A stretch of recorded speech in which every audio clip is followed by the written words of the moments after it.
Sonu vision లో summer AC Mela 0% EMI cash back offers తో ఈ వేసవిని చల్లగా మారుస్తుంది. ప్రపంచంలోనే బంగారాన్ని అత్యధికంగా ప్రేమించే దేశం భారతదేశం. మనకు బంగారం అంటే కేవలం ఒక లోహం కాదు, అదొక సెంటిమెంట్, ఒక భద్రత. కానీ అదే బంగారం ఇప్పుడు భారత ఆర్థిక వ్యవస్థకు ఒక పెద్ద తలనొప్పిగా మారిందా? ప్రధాని మోదీ ఇటీవల చేసినటువంటి ఒక విజ్ఞప్తి ఇప్పుడు దేశవ్యాప్తంగా చర్చనీయాంశమైంది. అవసరం లేకపోతే ఒక ఏడాది పాటు బంగారం కొనడం ఆపేయండి అని ఆయన ఎందుకు అనాల్సి వచ్చింది? క్రూడ్ ఆయిల్ తర్వాత మన దేశం వేల కోట్లు ఖర్చు పెడుతుంది. దీనికోసమేనా? అసలు భారత దగ్గర ఉన్న గోల్డ్ స్టాక్ ఎంత? మనం కొనే ప్రతి గ్రాము బంగారం దేశ ఆర్థిక పరిస్థితిని ఎలా మారుస్తోంది? ఈరోజు ఈ వీడియోలో పూర్తి షాకింగ్ నిజాలను తెలుసుకునేటువంటి ప్రయత్నం చేద్దాం.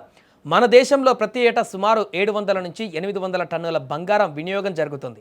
అంటే ప్రపంచంలోనే చైనా తర్వాత మనం 2వ స్థానంలో ఉన్నాం. అయితే అసలు ట్విస్ట్ ఇక్కడే ఉంది. మన దేశంలో మైనింగ్ ద్వారా ఉత్పత్తి అయ్యేది కేవలం 1 నుంచి 2 టన్నులు మాత్రమే. అంటే మనకు కావలసినటువంటి 99% బంగారం విదేశాల నుంచి దిగుమతి చేసుకోవాల్సిందే. మనీ కంట్రోల్ నివేదిక ప్రకారం మన మొత్తం దిగుమతుల బిల్లులో 9% వాటా కేవలం బంగారానిదే. క్రూడ్ ఆయిల్ తర్వాత మనం అత్యధికంగా విదేశీ మారక ద్రవ్యాన్ని ఖర్చు పెడుతున్నది ఈ యొక్క బంగారం కోసమే. హైదరాబాద్ సభలో ప్రధాని మోదీ చేసిన వ్యాఖ్యల వెనుక బలమైన కారణాలు ఉన్నాయి. ప్రస్తుతం పశ్చిమాసియాలో యుద్ధ వాతావరణం నెలకొంది. దీనివల్ల క్రూడ్ ఆయిల్, ఫర్టిలైజర్ ధరలు కూడా ఆకాశాన్ని తాకుతున్నాయి.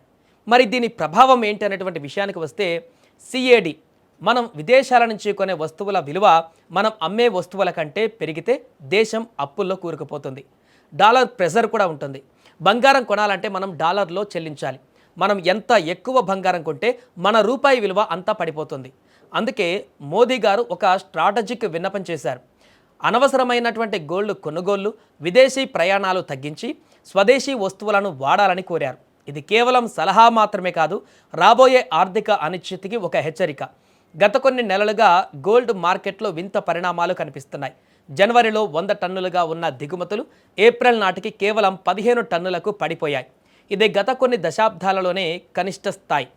మరి దీనికి ప్రధాన కారణాలేంటనే విషయానికి వస్తే, సెంట్రల్ బ్యాంక్ ఆథరైజేషన్లలో ఆలస్యం, కస్టమ్స్ క్లియరెన్స్లు కఠిన నిబంధనలు, బంగారం ధరలు విపరీతంగా పెరగడం వల్ల సామాన్యుడు కొనలేకపోవడం.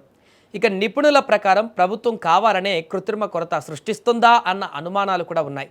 తద్వారా డాలర్లు బయటకు వెళ్లకుండా ఆపొచ్చు అనేది కూడా ఒక ప్లాన్ అయ్యుండవచ్చు. బంగారం అనేది భారతీయులకు కేవలం అలంకారం కాదు, అది ఆపత్కాలంలో ఆదుకునేటువంటి నిధి. కానీ భౌతిక రూపంలో బంగారం కొని లాకర్లలో పెట్టడం వల్ల దేశ ఆర్థిక వ్యవస్థకు ఎలాంటి లాభం లేదు. అందుకే ఆర్థిక నిపుణులు ఇచ్చే సలహా ఏంటంటే, మీకు పెట్టుబడి కావాలనుకుంటే గోల్డ్ బాండ్స్ లేదా డిజిటల్ గోల్డ్ వైపు చూడండి. దీనివల్ల మీకు వడ్డీ వస్తుంది, దేశానికి దిగుమతుల భారం కూడా తగ్గుతుంది. ప్రధాని అన్నట్లుగా దేశం క్లిష్ట పరిస్థితుల్లో ఉన్నప్పుడు మన వ్యక్తిగత ఇష్టాల కంటే దేశ ఆర్థిక భద్రత ముఖ్యం. మరి మీరేమంటారు?